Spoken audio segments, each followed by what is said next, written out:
Okay, so hi everyone, my name is Yvonne Britton and welcome to the Core Vitality Summit.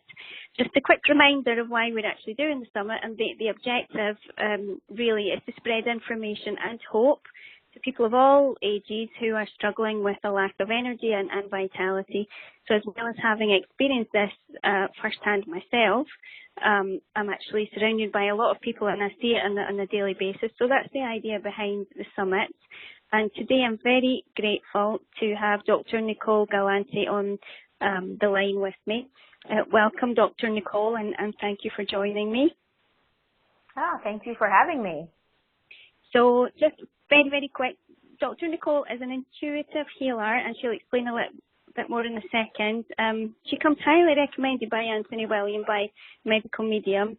And I just have to say quickly, from my perspective, from following Anthony's guidelines on health and wellness, I've actually been able to significantly reduce chronic migraines that lasted well over 20 years.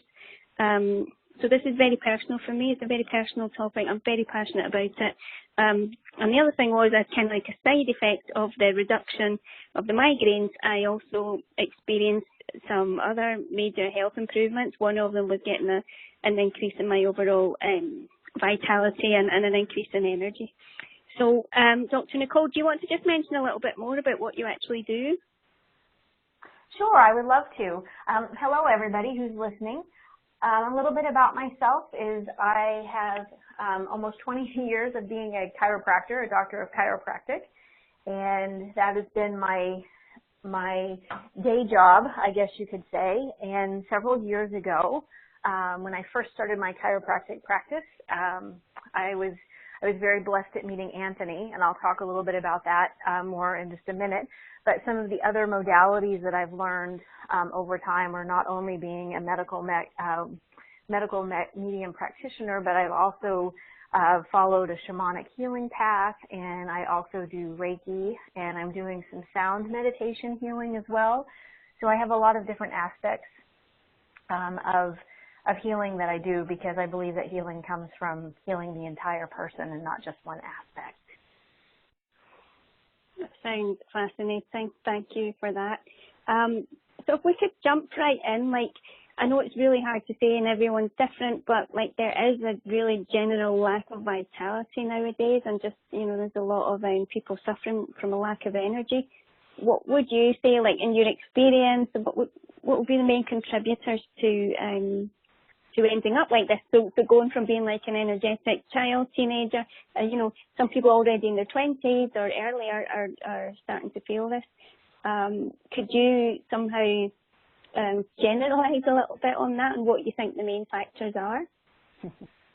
Sure, I would love to. General vitality comes from the core of our well-being on a cellular level, and our cellular level is really set into place when we're young. From the time we were born and how we were raised, and the foods and energetical and emotional experiences we have in life. And our vitality and our well-being comes from every aspect of that place. So as somebody gets older, those experiences become more and more deeply seated into the body on a cellular level, and the cells then start to vibrate a little bit less over time, and then we come in contact with everyday life, from colds and viruses and environmental toxins and everything that we come in contact with.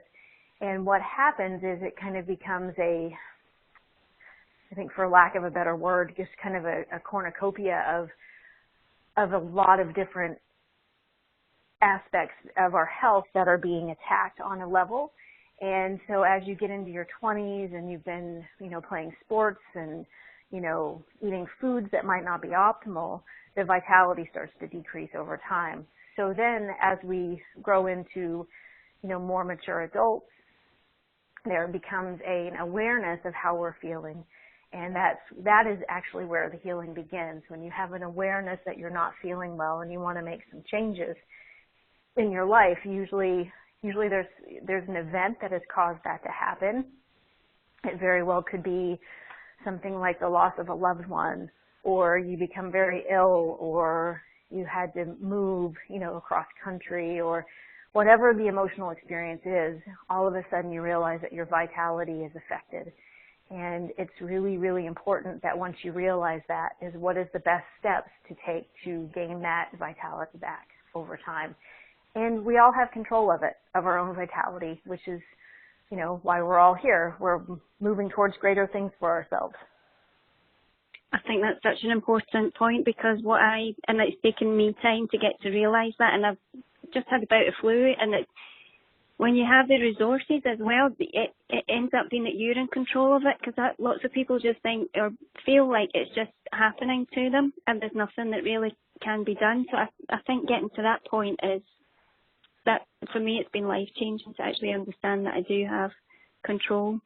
And do you see this a lot, Dr. Nicole, in the work that you do? Is that quite general across the board, this lack of vitality or lack of energy? Yes, it is definitely across the board, whether it be male or female. It's definitely seen more in women, only because women have the hormonal shifts that happen every month. So there's a lot of different aspects to women that they get affected differently over time as opposed to men, but not that men lose their vitality in just the same. So it's definitely, equal across the sexes. I just believe that women tend to notice it more because they're a little bit more in tune with their bodies as a rule. I think when you're in your teens and your 20s, you don't notice it as much. Most people, are gung-ho and happy and, running and they just don't stop. And then when 30s hit, it's like, oh, okay, now what? Yeah. Now what do I do? So it becomes all part of the work that you have to do to get yourself better. But again, just having an awareness that you can have some change and be in control of it makes all the difference. Like you said about having the flu, it made a difference in how quickly you got well. Yeah, it's been amazing actually, and I have a 6-year-old daughter, so when I realised that I also had an impact there, that changed. The first few years are quite tricky until I kind of got that awareness with her as well. So yeah, definitely very grateful for those resources. So for someone like a lot of girls I work with actually, they're in their early 30s. What do you, if you had to make some kind of general recommendation with regards to diet and exercise and supplements, I know every individual case is different, but are there some general recommendations that you could give that, would help people increase their energy levels? And I know that, energy levels are not they're not something, it's not an island as such, it's many different factors impacting it, like you mentioned.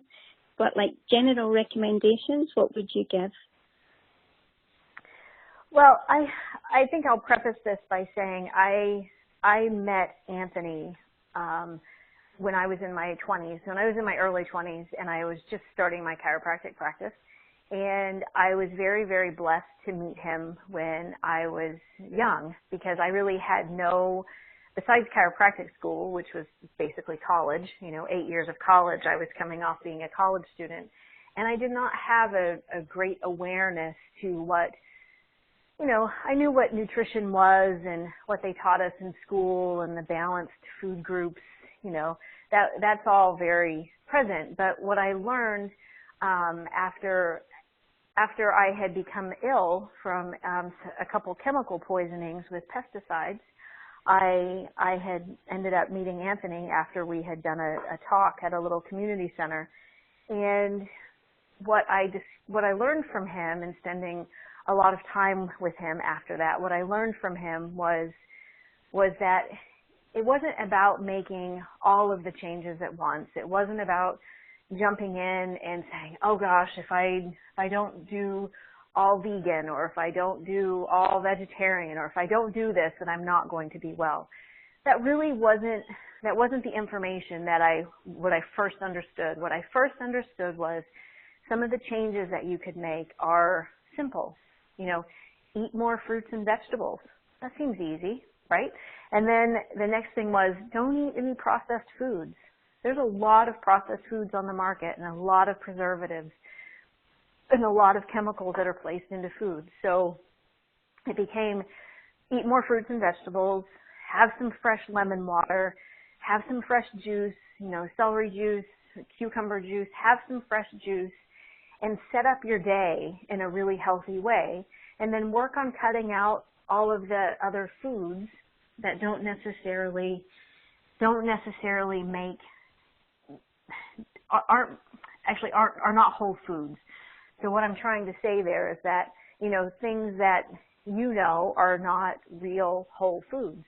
Those are things that you don't necessarily need in your diet. They might be okay as a treat once in a while, not necessarily every day, like a lot of people's diets are, but just making those simple changes, for somebody that's just starting out is cutting out all the excess that you don't need and just go back to the basics of food.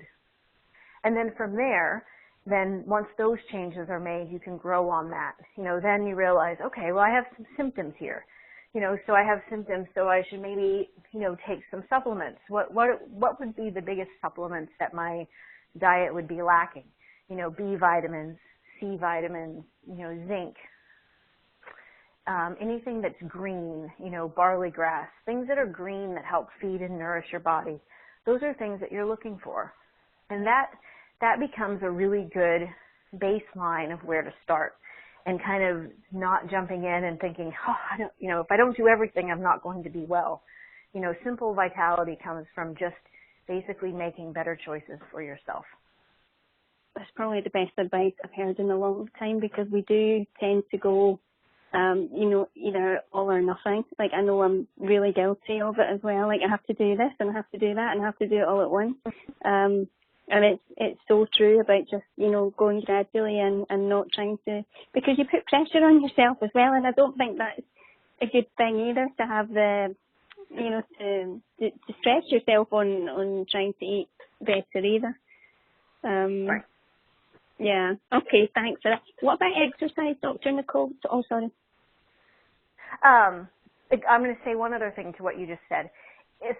For some people, doing it all at once works. Some people can jump right in and move straight ahead and continue. But for some people, they can't. So it sets them up to fail. And nobody's failing at this. The biggest mistake you could make is not make changes. So if you make one change, that's better than none. So that's right. Just remember that when you're setting out on improving your vitality in your life, find your comfort zone, but don't jump in and be too much, because then at the end of the day, you'll be like, man, I screwed up, and then you just give up on everything. And this is about, lifelong changes that we're going to help your well-being. Okay. So I'll answer that. And then on to exercise. Exercise is important. It is definitely important to keep the body moving and to keep the body flowing, because that keeps energy moving. So when your body is detoxing and your body is going through and cleaning house and your body is really working on making new patterns, we want to have movement in there. But it does not necessarily need to be intense exercise all the time. Okay. You really need to be in good shape, and you need to have good cellular reserves if you plan on doing some really good intense workout. So, some qigong, some gentle movement, yoga, some walking is always amazing. There are a lot of exercises that you can do that just keep the body in motion and not necessarily striving for, big tone muscle buildup at this time, especially if you're just starting on your healing journey. Yeah, committed that error myself and ended up exhausted after trying to do that. Yeah, that's right. Great advice. Yeah, and that's too much, and that's because your body was not prepared. Your reserves were not built up enough to handle that kind of exercise. That's exactly the feeling I got afterwards, that I just had no reserve. Yes. Yeah. And then about hydration, so this has been it's been two kind of like eye-openers for me in this whole process. One I kind of like you mentioned before, like the juice, the celery juice, I had known about that for I think about 2 years, and I don't know why, I just could not get down to it. It's just, and when I did it, I think this was one of the key things with the migraines, but it was this, and at the same time I was doing the water with the lemon water, so I kind of like realised just how important the hydration was, and probably just how little amount of like hydrating fluids I was drinking.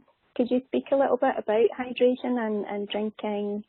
Well, there's 2 points actually, hydration in general, and the other question I had was around the quality of drinking water and tap water and how to best do that. So maybe on the hydration in general first. Sure. So hydration comes, many things are dehydrating, things with caffeine and, our environment in general. Our bodies are 65 to 75, 80% water. Every function in our body, from digestion to our nerves firing to our muscles contracting, our bodies need that hydration. And that hydration basically is used for everything in every aspect. And it's very, very easy for people to become chronically dehydrated when they are drinking a lot of teas or sodas or just not drinking enough water and not eating fruits and vegetables. There's a lot of hydration that comes in fruits and vegetables. And there's a lot of water reserve in those. So this will lead me into answering your question about what's important about hydration, is that if you're eating a really good plant fruit-based diet, you don't necessarily need to drink as much water because your body's getting a lot from what you're ingesting for foods. Okay. And I do feel that if your body is detoxing and you're working on, really purging the liver, or it's, winter and, the environment's really dry and your house is being heated, there needs to be an abundance of water or lemon water that is it's being part of your intake, because the intake is really what keeps everything flowing. So when you're going through any kind of healing work, it's really, really important to stay hydrated, because you don't want those toxins to be put back into the system and put back through. Because the body, if it cannot get rid of them, if there's not enough water to get rid of them, they will get deposited back into the system. Okay. So if you're doing like the heavy metal detox in the morning, for example, would that be sufficient to warrant more intake, do you think? Even though it's, there's fruit in there? There's fruit in there, but also keep in mind the detox smoothie has some supplements in it, has some superfood supplements in it that are helping pull out toxins from the liver and from all the cells and the cells in the body. So it is important to make sure that you have some fluid intake later in the day, because your body's going to need to get rid of that energy from the detox. So would the timing of that, like drinking water, be relevant as well? If you say you're doing your smoothie in the morning, would it be kind of like later on in the day when you would most benefit from it, or does it not really matter when you're taking in the, like, say, lemon water, for example? The lemon water, of course, is kind of a morning thing because it helps flush out the toxins from the night before. It's a very good question. Water intake, and what I have found over the years of working with Anthony and the protocol, is that for me personally, I like water kind of from 2 o'clock on. It's kind of my later in the day, because I might get a little snacky or my body might get a little hungry, and that's also your body's kind of giving you a message, ooh, maybe I should add in some water here. Okay. So that's kind of been what I have found works for me. I do feel that most people could not drink a lot of water after drinking the smoothie because it's such a big smoothie. Yeah, and you feel. It's true, yeah. Right. It's really So, silly. my answer to that would be later, afternoon, into the evening, because Mhm. the liver works overnight to gather up all those toxins that you're pushing out from the day, and it's going to push those out overnight. So you want to have enough, hydration on board so your body can get your system cleared out of that. Okay. All right. Thanks for that. And then, do you recommend a type of water filter? Because before we were buying like bottled water, and then we should, and then you think about what's wrong with the bottles and the plastic. And I know I've got a filter now on my tap water. Do you recommend? I know Anthony recommends. I think it's the Berkeley one. What do you recommend? The Berkeley water filter is definitely one of the better ones for household use. I live in a place where I can get fresh spring water, which comes from the mountains. So if you have that option, that's really, really wonderful. I would recommend that. But if, obviously, if you live in a city where you don't have, possibly fresh well water, a Berkeley filter is really the best one to have, to filter out those toxins for you. Okay. And is your shower filter just as important then?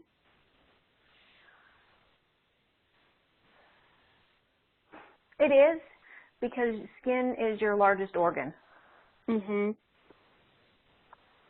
Yeah.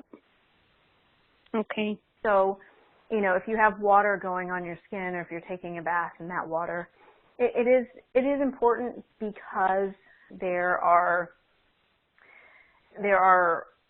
many, many ways for toxins to get into our system, and the skin is definitely the largest organ that we have. So anything that goes on your skin does go into your bloodstream as well. Yeah. And the tap water where I live anyway is really not good at all. So yeah, that makes sense. Just switching gears just a little bit, Dr. Nicole was talking about, you mentioned before about your cells vibrating, and that just makes me think about, other things can make your cells vibrate, like higher or lower.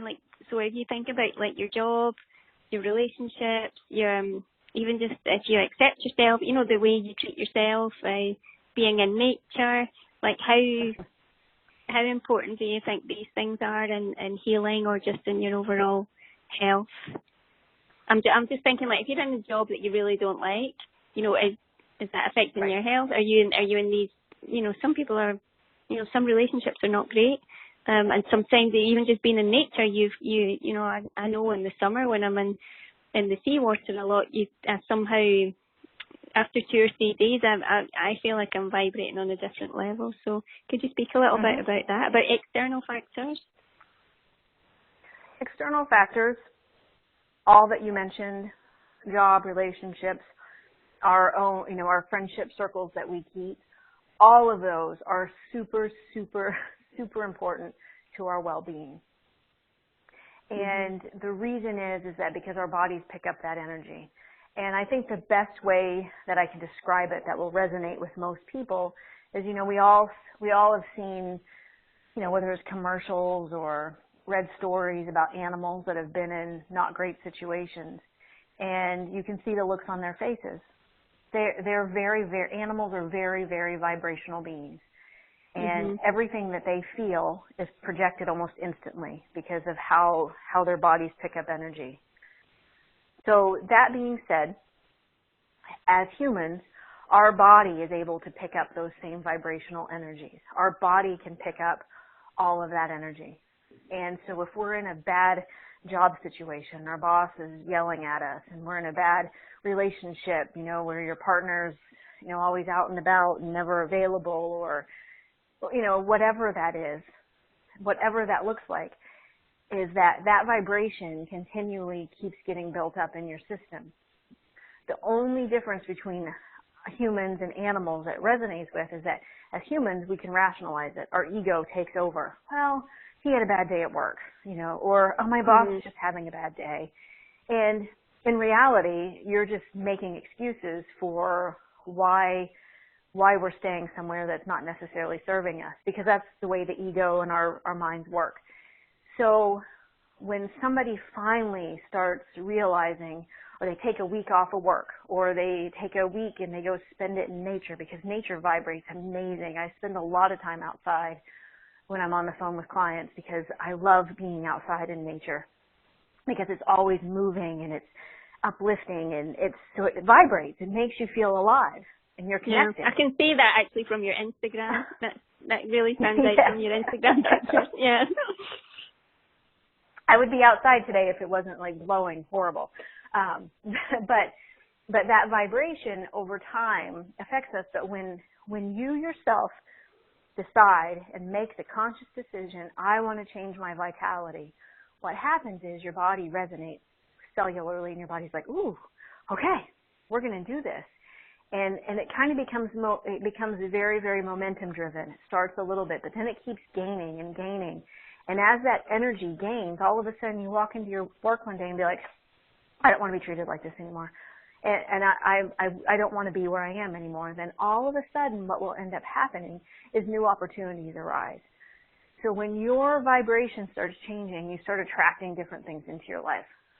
It's very simple to hear it and to hear it be said, although the process of going through it and the process of change and the process of taking control of it can be very, very difficult at times depending on people's different emotional background. Yeah, it can be very daunting. And sometimes it's easier to stay than to, take that step forward into the unknown. But it's funny, the example you gave about your job, that's just happened to me.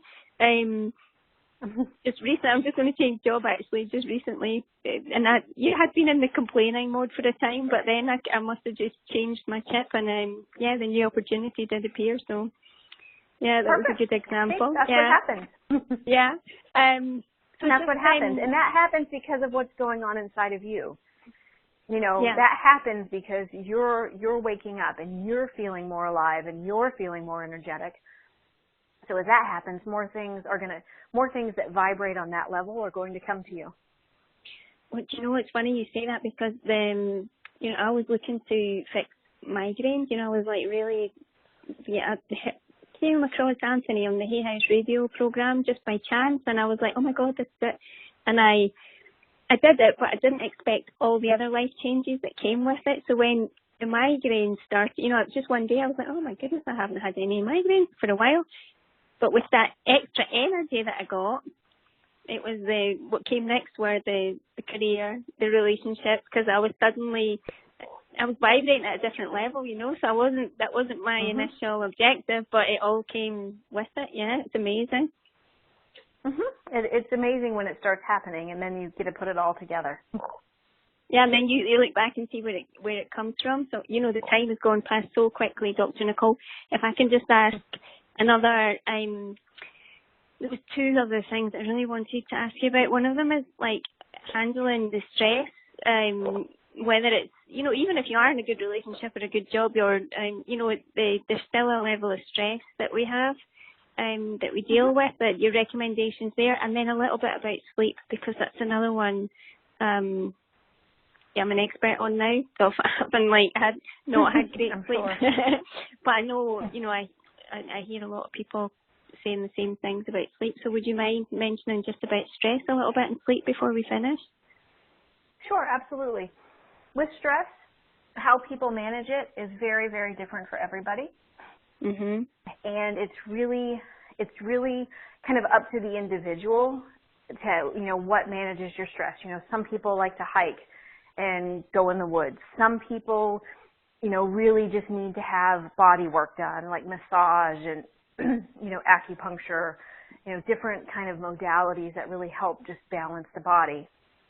So it's really personal for what resonates with everybody, but I do wholeheartedly recommend that everyone kind of find that passion for themselves in what resonates with them to help their stress relief.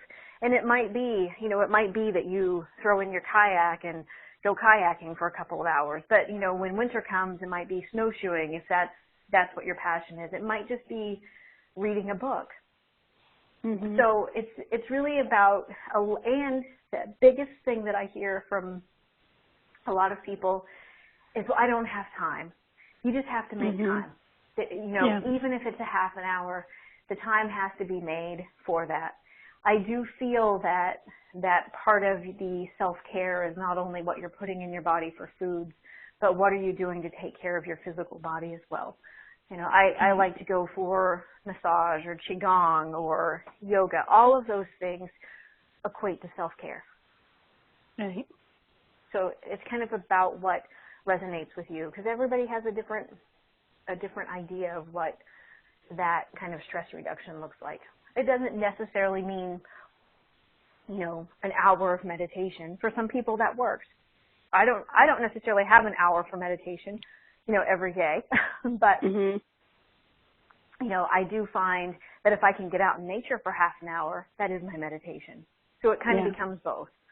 So it's about finding that place, for your own individual needs, and do be open to different things that come up with that. Yeah. Yeah, that makes sense. And then, does that make sense? Good. Yeah. And then the other piece about sleep.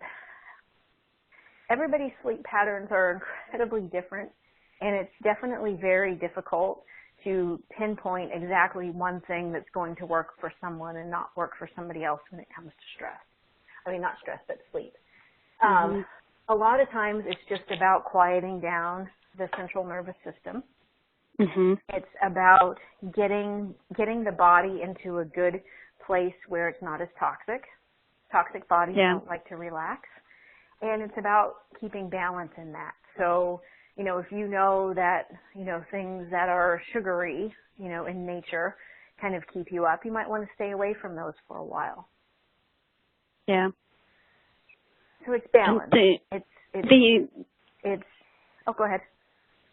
No, it's just on the calming of the central nervous system with the celery juice. Is it possible that has an impact there? Celery juice has an impact because it's very detoxifying. There are a few supplements that are helpful for that, like lemon balm. Some people have tried, like L-theanine and GABA are beneficial, valerian. Different things work for different people. Sometimes it's just about changing the energy of the sleep. Something as simple as Bach Rescue Remedy sleep is enough to get people to sleep through the night and give them balance. Homeopathic remedies can be very, very beneficial at changing that as well and helping quiet down that central nervous system so your body can sleep more. Yeah, because to be honest, I've improved a lot the past maybe couple of weeks, for example, but I'm not quite sure what it's been. There's been a combination of factors, and I think maybe even just going into bed when I'm really, really tired, because I might have to leave the kitchen a mess, or there's a time of night when I get tired, but I also have things to do. So when I start doing things, then I kind of lose the moment. So there's something, and I was thinking maybe it was the juicing. Maybe the celery juice had something to do. Because sometimes you don't know. Sometimes things improve and you can't pinpoint it. But I think your last point there was the balance, wasn't it? Between calming the central nervous system and having less toxicity. So it's sometimes we find the balance and maybe we don't quite know how we found it, but we have it. Yeah. And that balance looks different for everybody. Yeah. For some people, maybe just drinking some calming, chamomile tea in the evening will help quiet down that system as well. Yeah, that's one that's worked for me personally. I love the chamomile tea. It's where I live. I'm based here in Spain, and it's a huge thing here for just for calming down, also for period pains. When I first arrived 20 years ago, I was like, they keep offering us chamomile tea, so it's a really it's widely used here. Okay, so we're at the end of the half hour, Dr. Nicole. It's been fascinating. I've actually been taking notes the whole way through, even though I know it's been recorded.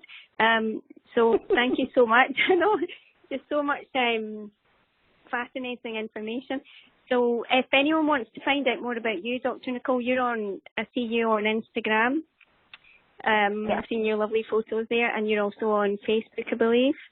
And your webpage is just Dr. Nicole Galante, is that correct, .com? Yes, that is correct, yes. Okay. All right. Well, that's where to find Dr. Nicole if you want to. It's been fascinating, and thank you very much. You're so welcome. Thank you for putting this together, and I hope all your listeners really gain a lot of vitality and good health and moving forward. So thank you for putting this together for everybody. Thank you. All right. Have a wonderful